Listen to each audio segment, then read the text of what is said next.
Hey, what's going on, everybody? It's Al. You're watching DualShockers TV on DualShockers.com, and we're here sitting in the Sony booth. We're going to check out some Socom for Navy SEALs. If you haven't noticed, I'm here with Travis. Travis has some things in his hands.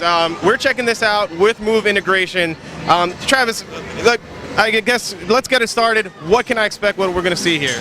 Well, what we're going to see is we're in a Southeast Asian city that's undergoing a violent revolution.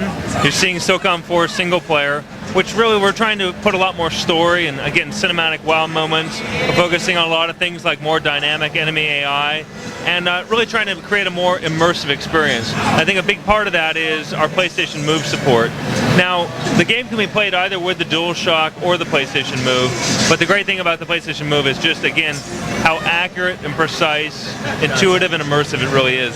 So for those people that may be like non-believers in, let's say, motion control, you're saying that this actually has an edge over the controller?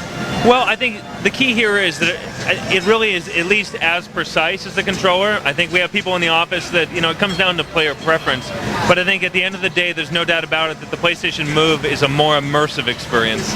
So it's kind of like that old adage, you know, players that like inverted versus non-inverted controls kind of thing? I think to some degree it's similar to that, although I do think that we could be on the cutting edge of, you know, really helping define the future of the way shooters are played, because I think, you know, once you try it out and just see how responsive it is, people are really, really excited about it. Sounds good. Now, you did a quick calibration. It literally took you about, what, 10 seconds to do, and now we're ready to go. We're sitting on a couch. We don't have some beers, unfortunately, but next time we will, and we're going to get in with some Socom 4. So we're walking here, obviously, third-person action.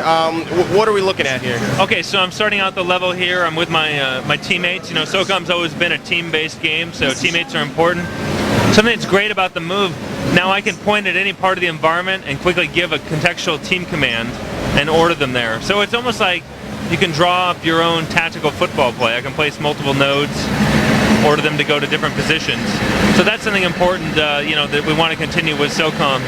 One quick question on that. I know sometimes I've played some games where you have this kind of squad feel, and the AI is, let's say, less than intelligent and more on the retarded side. What did you guys do to kind of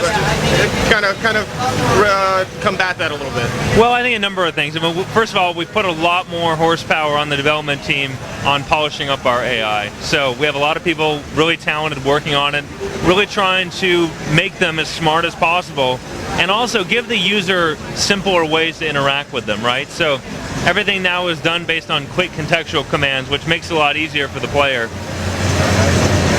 And now here we're looking at a single-player map. Have you guys discussed any of the multiplayer aspects of it? You know, Socom's always been well known for the MP.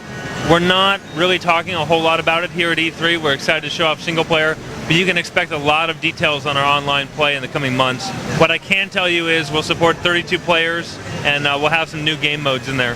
Gotcha. And now, what's the average squad size in Socom? I think I saw at least 2 to 4 guys that were walking around with you. So we're with 2 Navy SEAL buddies here, and we've got 2 members of the South Korean 707 team. So we have a total of a 5-man squad. Now you can see we got an enemy here. He doesn't see us. I'm going to walk up and I'm going to demonstrate one of our stealth kill gestures. So it's really easy to do. I just simply thrust the PlayStation Move controller forward and we'll initiate a stealth kill here. So Travis is going to sneak up on this poor bastard, and something is going to happen to him in a second. And he's having a bad day now. So we're going to move up on the next group of enemies here. Again, talking about, you know, just the reactive environments. You'll see that every little bit of cover here even reacts to my shot. So if I, you know, place a shot on the edge here, I can destroy it. So that's one of the trade-offs with cover, is that you need to make sure you take cover behind good, safe objects. If this car takes enough hits, it might even explode on me, so I got to be careful. So you can't cheese it up and hide behind the wall forever, because eventually somebody's going to put a bullet in your head? Exactly. We don't want people to camp out all day. Well, I know you guys aren't going to discuss the multiplayer, but I'm sure that that would be an awesome thing to add in there as well. Absolutely. As Travis is smiling very happily. Very excited, yeah. I mean, you know, we're excited about what we're showing single player here today, but obviously we have a lot in store for everyone in coming months.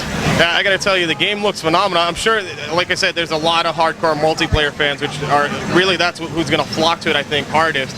But I'm pretty excited about the single player campaign. Looks great. What kind of frame rates are we getting here? I mean, this is pretty sick. Oh, I mean, I think we're running smooth. This is an example here of one of our real-time in-engine cinematics. So we'll have a number of story moments through the campaign. Something that's unique to Socom 4 is the fact that we have a main character now, the NATO operations commander. We basically get to see his side of the story from a 6-day conflict here in Southeast Asia. So we're going to be immersed on the ground. These guys are, against the odds. You don't have a lot of reinforcements. In fact, that's something cool we've worked in the gameplay, is that you only get weapons that you scavenge off the ground, and those get added to your armory. So you might start with, say, an assault rifle, but if you come across an enemy who has a really cool sniper rifle, if you kill him and pick it up and leave the level with it, it'll get added to your armory to use later on. Gotcha. And so we're coming up on actually one of the most fun parts of the demo here, which is our airstrike moments. So we do have some support offshore from one of those damaged NATO vessels off in the harbor there. So got an enemy tank there. What I'm going to do is I'm going to use the PlayStation Move like a laser designator to see if we got some enemies here. Gotcha. I simply mark up the area. Watch it. This is a lot of fun. And these guys are going to have a headache in a little bit. Yep. You can see how it destroys the environment, takes out the bad guys. Now the entire environment is fully destructible then? Well, we have a lot of destructible elements. It's not quite fully destructible, but we focused on the key things that are really relevant to gameplay. Cars, Cover, that kind of thing. Exactly. Can you bring buildings down? Like if you drop that airstrike on that building? Let's try it out here. Oh, we destroyed that one. So like this one here. Some of them are reactive, not all of them, but again, the ones that are a key part of gameplay. And look at that. Nothing warms my heart than dropping a Predator missile on a dirty camper. So I gotta say, it feels pretty good. So we're gonna take out the tank now.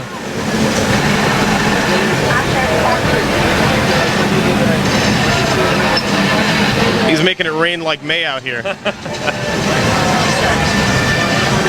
So again, you'll have a lot of those moments throughout the campaign. It's a lot of fun. Awesome. Now, what can players expect aside from move integration? Beautiful graphics, some enhanced multiplayer. What else might set this aside from, let's say, other iterations of Socom?